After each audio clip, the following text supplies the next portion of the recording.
صاحب آپ کیا فرمائیں اعتکاف کی جو فضیلت اہمیت ہے؟ نحمدہ و نصلی علی رسولہ الکریم، بسم اللہ الرحمن الرحیم۔ محترم المقام پیارے بھائی ضیاء الحق نقشبندی صاحب، سب سے پہلے تو آپ کا بہت شکریہ، آپ نے اس پروگرام میں آنے کی دعوت دی۔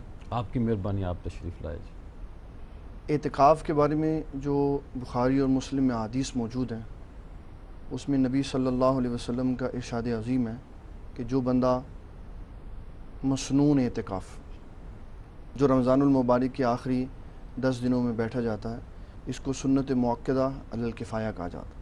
اور یہ کتنی بڑی اللہ تعالیٰ کی نعمت ہے کہ سنت مؤکدہ علی الکفایہ اس کو بنا دیا، تاکہ اگر قوم کا کوئی فرد بھی اعتکاف بیٹھ جائے تو بوجھ سبھی کے اوپر سے اتر جاتا۔ سبحان اللہ۔ تو فرمایا جو اعتکاف بیٹھے گا، جب اعتکاف سے اٹھ کے باہر آئے گا تو اللہ تعالیٰ جل مجدہ الکریم 2 حج اور 2 عمروں کا اس کو ثواب عطا فرمائے۔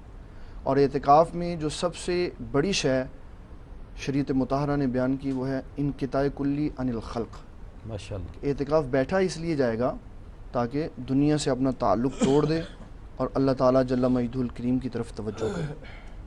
اس میں پھر فقہاء کرام نے آگے بے شمار باتیں بیان کی ہیں، اور اعتکاف بیٹھنے کے باوجود رزق حلال کے ذرائع کو روکا نہیں ہے۔ اگر ایک شخص اعتکاف میں ہے اور وہی اپنے گھر کا والی وارث ہے تو وہ مسجد میں بیٹھ کر بھی اپنا کاروبار کر سکتا ہے، بشرطے کہ ساز و سامان مسجد میں موجود نہ ہو۔ فون پہ کسی سے رابطہ کر سکتا ہے، دوسرے معاملات وہ طے کر سکتا ہے۔ تو یہ ساری شریعت مطہرہ نے اس کو اجازت دی ہے، لیکن مطلوب و مقصود ہے انقطاع کلی، تاکہ اللہ تعالیٰ جل مجدہ الکریم کی طرف اس کی توجہ ہو سکے۔